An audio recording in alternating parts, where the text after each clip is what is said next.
The New York Times once said about him, something tremendous is happening in India. And Das, with his keen eye and elegant prose, has his finger firmly on the pulse. A very warm welcome to the new episode of Ink and Insights. This is your host, Sumit Sharma Samir. This is a Nepal-based podcast, but if you are interested in listening to the authors and thought leaders from around the world, please subscribe to my channel. I'm very pleased to welcome prolific author, commentator, and globally known public intellectual, Mr. Gurcharan Das, in my program today. Gurcharan Das is a well-known and loved in Nepal. He is the author of a much acclaimed trilogy based on the classical Indian ideal of life's goal. India Unbound was the first on Earth, material well-being. The Guardian called it a quiet earthquake. India Unbound is available in 90 languages and filmed by the BBC. The second, The Difficulty of Being Good, on Dharma or Moral Well-Being, is a contemporary meditation on the epic Mahabharata. American philosopher Martha Nussbaum called this work as one of the best things she has read about the contribution of great literature to ethical thought. Karma, or Kama, The Riddle of Desire, is a third work in this trilogy, which is not just about sex or desire, and not even pleasure more broadly conceived, but love in its deepest and richest sense, says the Indologist Wendy Donizer. Gurcharan Das studied philosophy at Harvard University and later attended Harvard Business School, where he is featured in 3 case studies. After heading Procter & Gamble India and Southeast Asia, he became managing director Procter & Gamble Worldwide. At 50, he took early retirement to become a full-time writer. He wrote a regular column for the Times of India and 5 Indian language papers, and contributed to Financial Times, Wall Street Journal, Foreign Affairs, and the New York Times. He is a speaker to some of the world's largest corporations. His other books include India Grows at Night, A Liberal Case for a Strong State, which was on the FT's Best Awards for 2013. He is also the author of a novel, A Fine Family, a book of essays, The Elephant Paradigm, and an anthology. 3 plays consisting of Larin Sahib, a prize-winning play about the British in India, which has been presented at the Edinburgh Festival. Meera, which was produced off-Broadway to critical acclaim from New York's critics. And 9 Jhako Hill, which has been performed in major Indian cities. His recent books are Another Sort of Freedom, which is his memoir, and The Dilemma of an Indian Liberal had just been published in February 2024. It is an immense pleasure to welcome Mr. Das in my show. Mr. Das, thank you so much for your time. Thank you. It is indeed a great pleasure. My pleasure. So let me begin by asking, when did you start writing and what motivated you and what still motivates you, in fact? Well, I went into business by accident. I really, I'm the son of a middle class family, and I got a scholarship to go to Harvard, where I was supposed to study engineering, but I discovered the riches of the liberal education, and I studied everything but anything useful. And so I graduated in philosophy, but I had also studied Sanskrit at Harvard and many other fields. So I had a PhD. I was supposed to go to do a PhD at Oxford in philosophy, but at the last minute I chickened out. I asked myself, do I really want to spend the rest of my life at that stratosphere of abstract thought? No, I wanted a life of action. Now, I didn't quite know what that life of action was, but I lived in Chandigarh, when we had a nosy neighbor who used to come to my mother for a cup of coffee in the mornings, and she would ask my mother, "Thoda munda ki kar raha hai? What is your son doing?" And my mother would get very embarrassed. And so she would say, "I don't know, but I hope he'll be all right."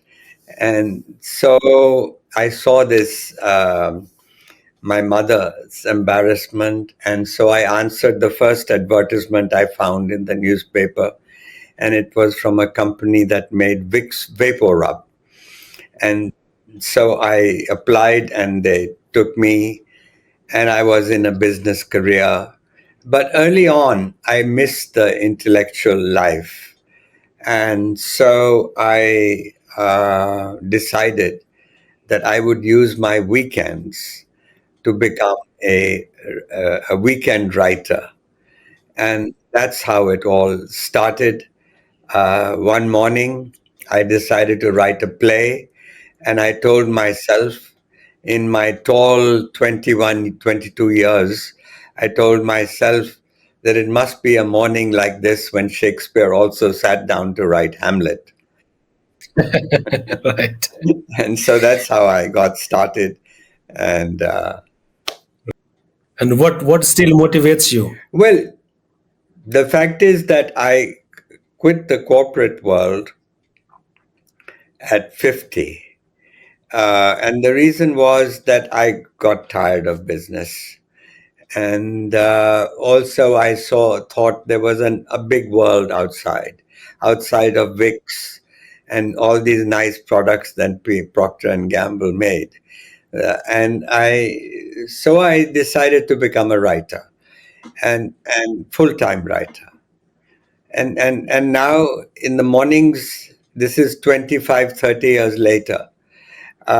In the mornings, I'm pulled from my bedroom to this study of mine like a magnet.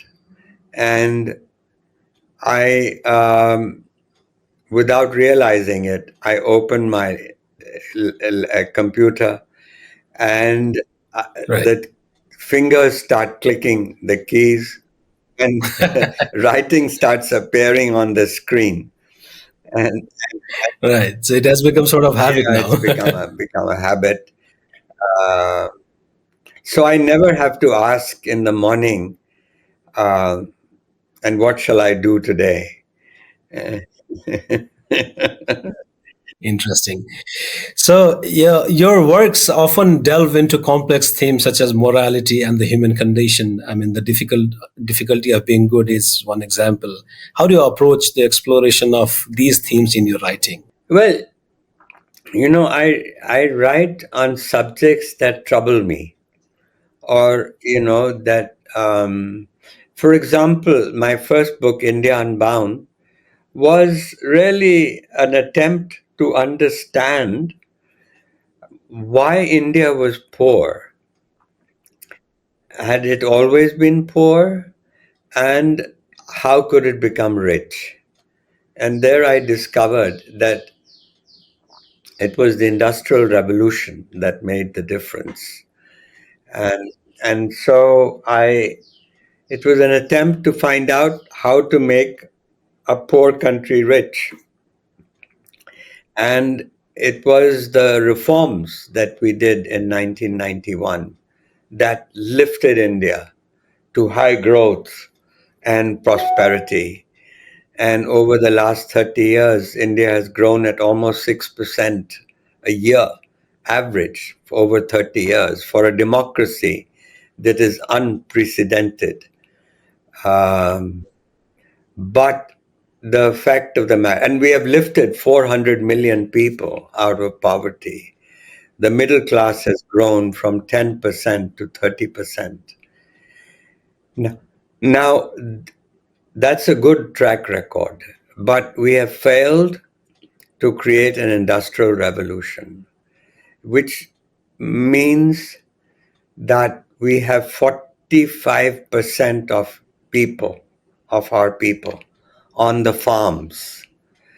And that's too many people, surplus. And unless we can take them from the farms, now what we happened is we skipped from a green revolution, which was the agricultural surplus that we created from being a poor agricultural country to a rich agricultural country, to an IT revolution, a digital revolution. which has been the driving force of our economy. But the reality is that manufacturing still represents only 16% of GDP, and manufactured goods, export of manufactured goods is less than 2% of global exports. So, unless we create a manufacturing industrial revolution, we will not be able to raise the majority of our people to a decent standard of living. And that is really the challenge before India. Uh, and to achieve that, we will need to do more reforms. And so I feel that that's where the decision for 2024 in election should be who will better, who will create that industrial revolution. Right. Right. So we'll come back to that.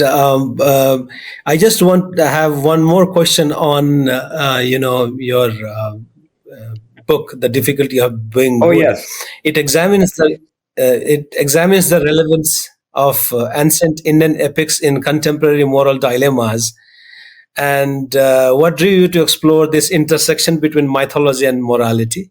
Well, after I wrote India Unbound, it was the first book to predict the economic rise of India. Right. And India obliged by rising. But now, then I discovered that while prosperity was spreading in India, happiness was not. And the main reason was governance, meaning that the main reason was corruption, and governance, meaning the delay in judicial. Uh, why should it take 15 years to get justice in the court when it should take only 5 years?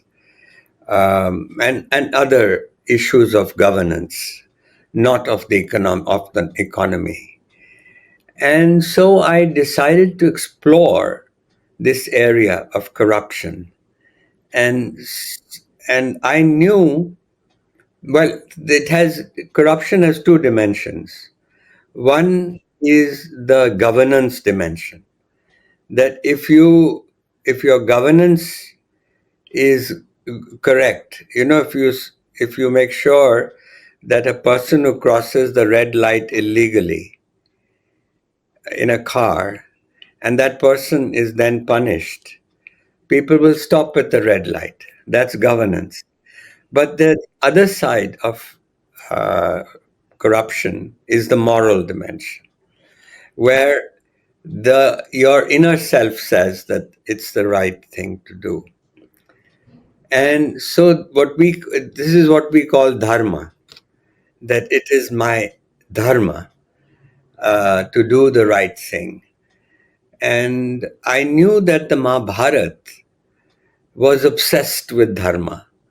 Unlike the Greek epics, the Indian epics, in Mahabharata particularly, when Duryodhan does something wrong or Yudhishthir does something wrong, the action stops and everybody weighs in to say, no, no, he did this wrong. No, no, no, no, you're not right. They did this wrong. Even the gods get involved in judging. So that's really why I went to the Mahabharata. And I also, I had a Western education, and I felt I needed to have a good dose of our own tradition. And what better book than the Mahabharata? And it's the book of our subcontinent. Absolutely. That's absolutely. It's so popular and loved here as well. I Yeah. know, and so I So I went to, I mean, since I had also knew Sanskrit, I had studied it at Harvard. So I had the confidence to go into the text, and that's where I reinterpreted the text for the 21st century and looked at the moral dilemmas in the Mahabharata, looked at the moral dimension of the characters of Duryodhana, of Draupadi, Arjuna, Karna, all these chaps. Right. So, in Kama, the riddle of desire, you explored the concept of desire in Indian philosophy and mythology. And what were some of the most intriguing insights you gained while researching and writing this book? Well, I discovered that in our history, we had two kinds of people. I call them karma optimists and karma pessimists. The karma optimists saw desire as a positive thing. They saw, you went to the Rig Veda and you discovered that the cosmos was created from the seed of desire of the one. And so they had, in fact, the ancients even elevated karma, a desire, to a goal of life, one of the purusharthas, artha, dharma, kama. And we even had a god called Kama. And so there was a celebration of human desire as a creative force, not only created the universe, but was also responsible for creating humanity. And the Kama Sutra, in the Gupta period, we had an age of liberation, was an age of modern liberation, and and the Sanskrit love poetry that was written at the time, and so on. So all these contributed um, to my understanding of karma. At the same time, you had the karma pessimist, the renouncer, the rishi, Buddha. All these people had a problem with desire. And so, so you have two strands in India, and and the fact is that because India was also under the influence of outsiders, invaders, Islam, Christianity. Now these traditions, they deny desire. They're karma pessimists, basically. And so today, because of that influence, the middle classes in our country, in India, Nepal, and so on, are prudish still. Although young people are changing, I must say. The young people are much more open and liberated. And so things will change. Yes, yes. So, I have this question. I mean, if you had to live inside the world of one of your own books for a month, Mr. Das, which book would you choose and why? Well, I have just done that. During during the COVID period, I Right. wrote my memoir, Another Hmm. Sort of Freedom, it's called. Yes. And let me just see if I can find it here. Yeah, it's back here. This is the new book, Another Sort of Right. Freedom. And it is, um, over the years, Penguin, my publishers, had been asking me to do a memoir because they said that booksellers come to us and tell us that, that people want to know how this guy, first he changes from a promising academic career and goes into a business career, and then at Yeah. the peak of his business career, he quits and goes to become a starving writer. And so Right. we want to know that story. And so I finally wrote that story. And when you write your memoir, you have to remember, you have to relive your life. And I have Yeah. discovered during this COVID period, I discovered that reliving your life is actually better than living it. And why? Hmm. Because you can play God. You see, in an autobiography, there's a difference between autobiography and memoir. Autobiography is a Exactly. chronological telling of your story from the beginning. I was born here. I went to school here. I went to college here. Then I got married here, etc., etc., etc. And then I will die here. That's sorry, boring as hell. Right. Memoir is where you connect the dots of your life, meaning these Right. things happen to you and you're not even aware that there's a connection. And you find Right. a running theme in your life. So, as I said, you can play God because you have to select. You have to select what you put in your, you don't include this, but you include this. You don't talk about where you had lunch, but you talk about where you fell in love, you know. So it's the remembering an incident is superior to the to going through that incident in your life. Why? Because you're now 50 years older, and when it happened to you as a youngster, so much was happening, you didn't care. Ye bhi ho gaya, wo bhi ho gaya. But when you remember, you have 50 years of experience, and you are putting into that event in your memory 50 years of experience. Therefore, that memory is actually richer than what happened 50 years ago. Anyway, Right. So and how does it feel to feel a god? What kind of experience you'd have at that point of time? well, the temptation when you write a memoir or an autobiography is to want to look good. But if you make the mistake of trying to look good on every page, the reader will say, "What is a pompous ass? Why should I read him?" Or if you Right. make the opposite mistake and you say, I must talk about my bad things. So you put a Right. bad thing on every page. And the reader says, "He's a bloody loser. Why should I read him?" So it's best to be yourself, have the good Right. and the bad.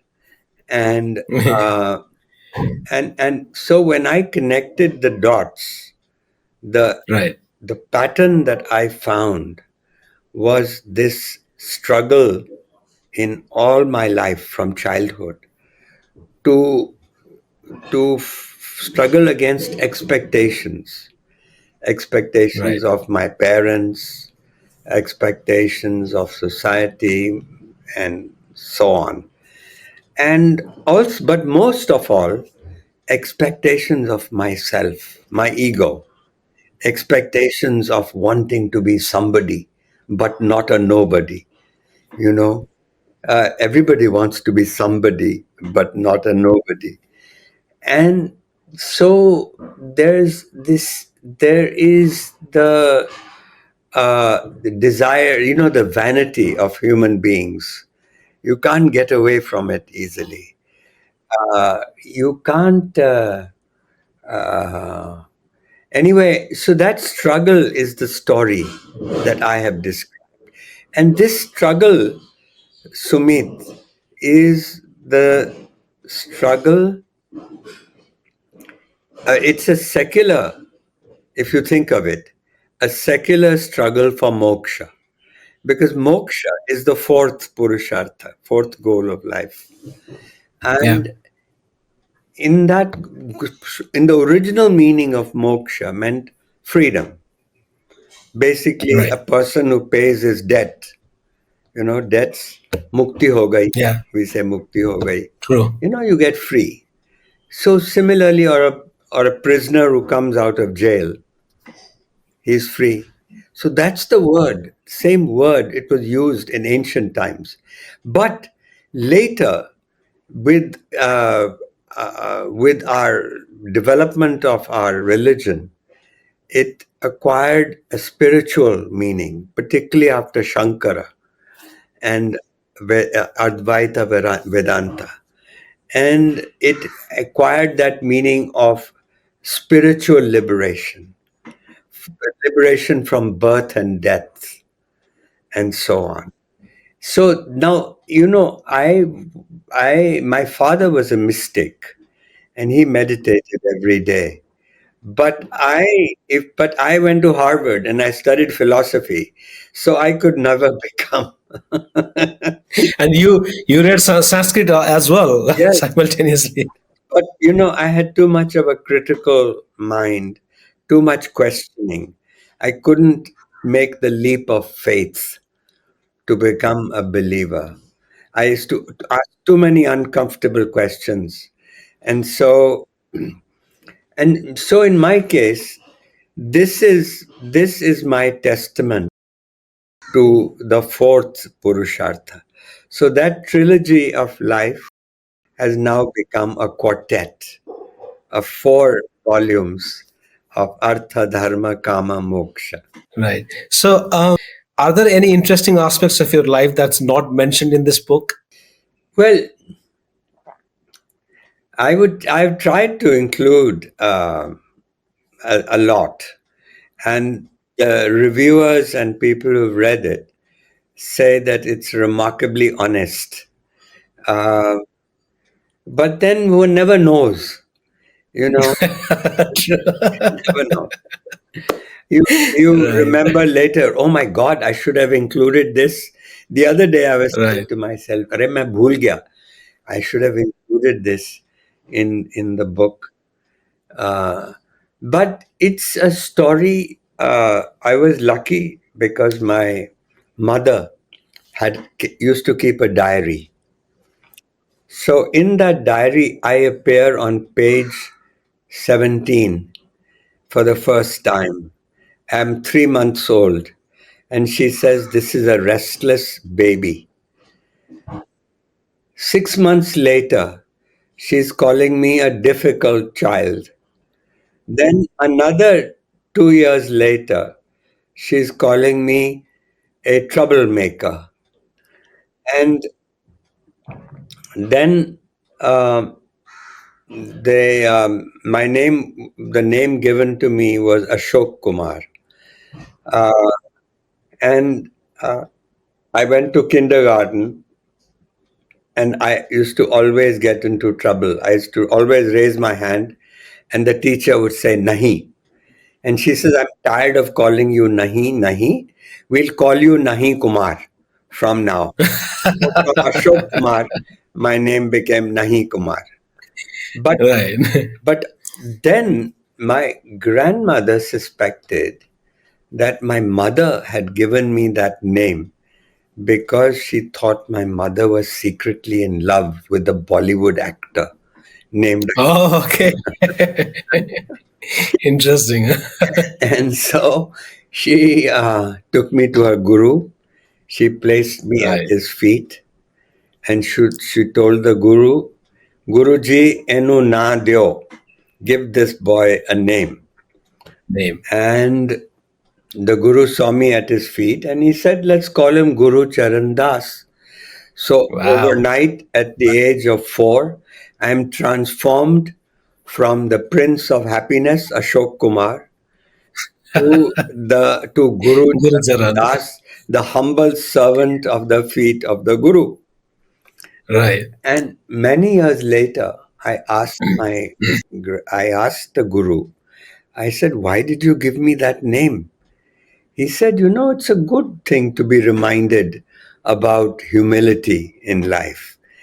And then he gave me the very best definition of humility that I have heard. And what is that? It is to take your work seriously, but not yourself seriously.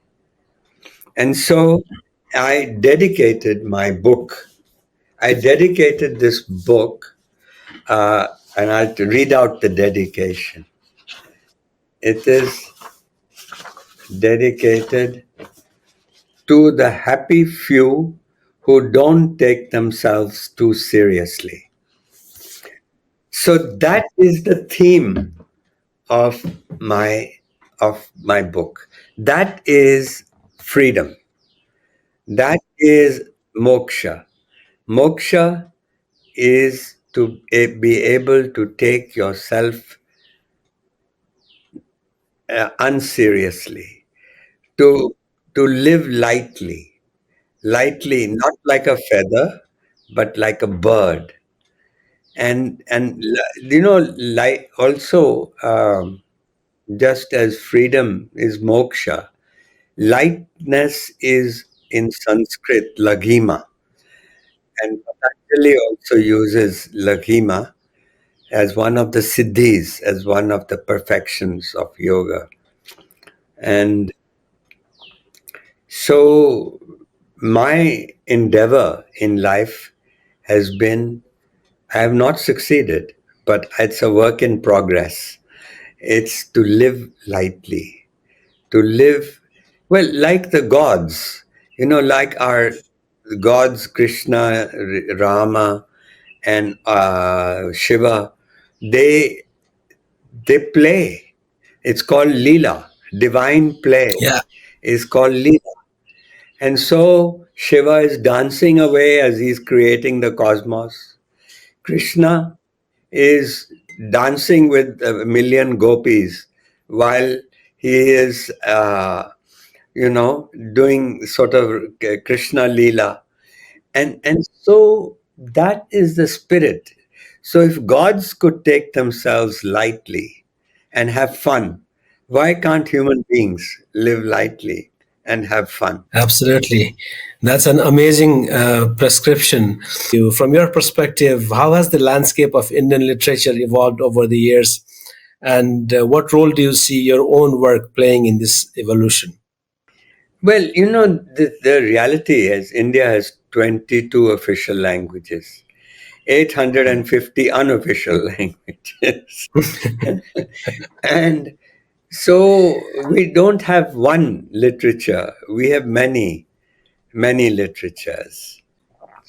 I would just say that I don't know what Indians will be speaking 100 years from now. No clue. Right. But I wouldn't be surprised if it is some kind of khichdi, you know, Mhm. a mixture of Right. our different languages of Hindi, English. Today also we mix Hindi and English.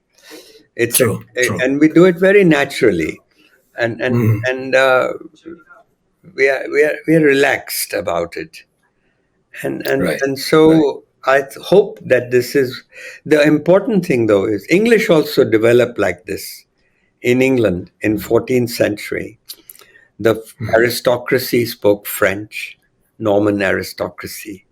The learned people spoke Latin. The church, they spoke Latin, and the people, English came out of the bazaar, you know, and it Right. was a mixture. It was a mixture of German and French and other Welsh and Anglo-Saxon and whatever, Celtics and everything.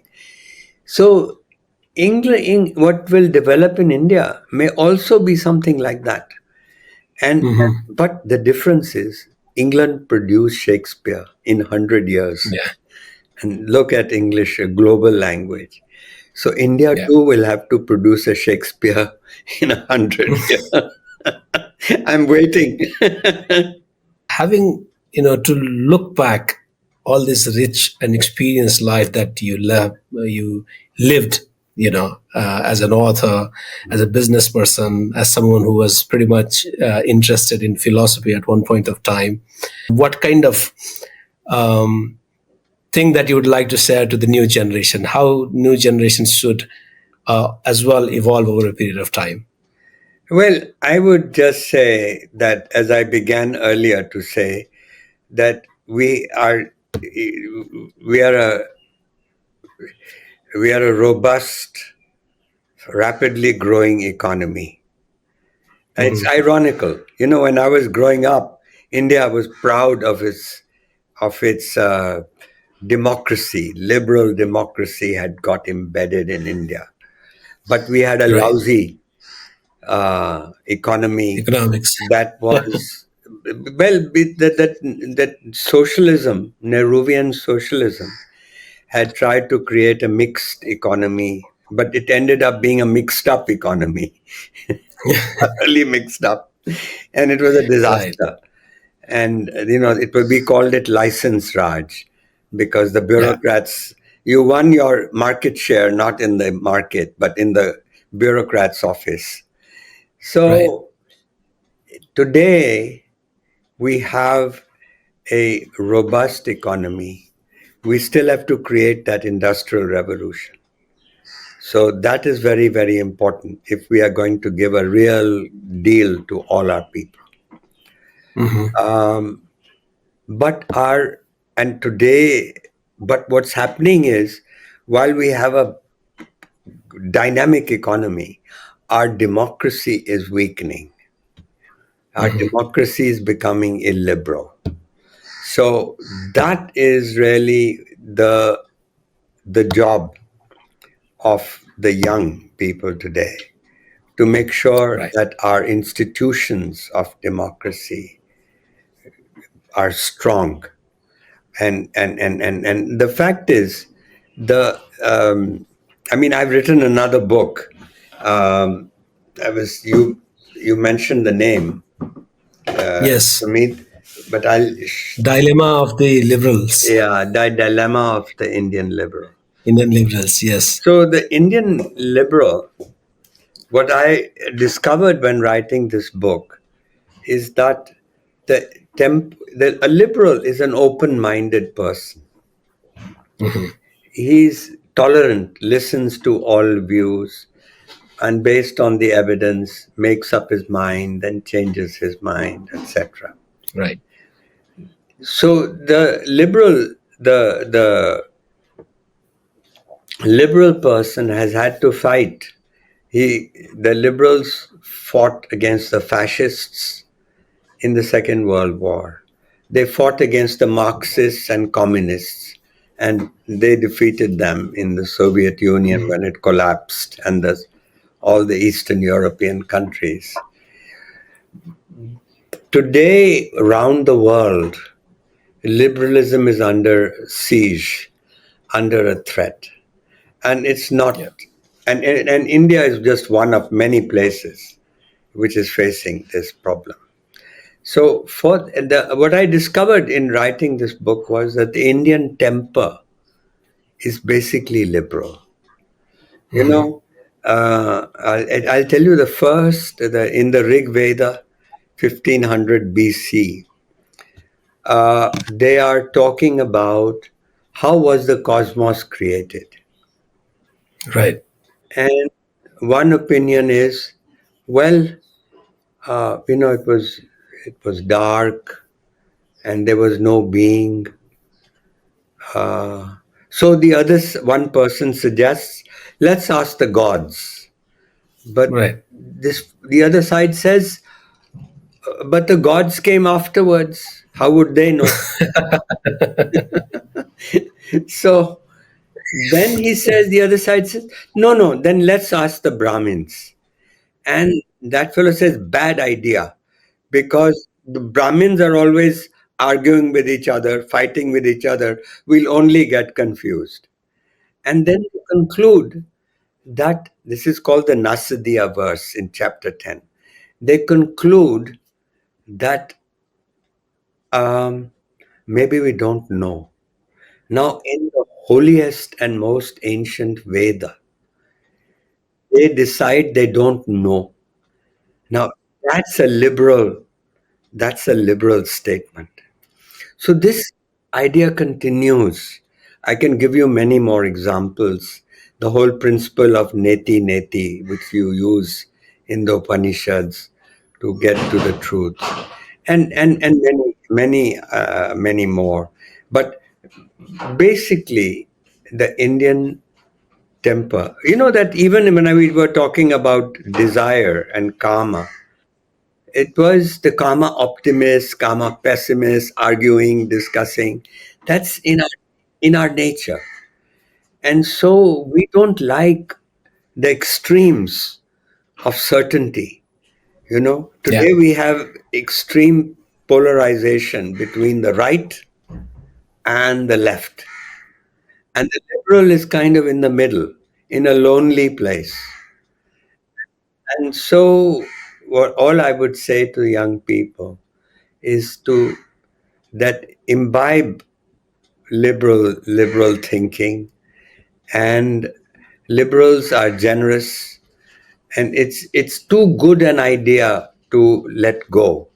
Liberal thinking eh, led to revolutions like the French Revolution, the American Revolution, the Glorious Revolution in England. All this was the work of liberalism.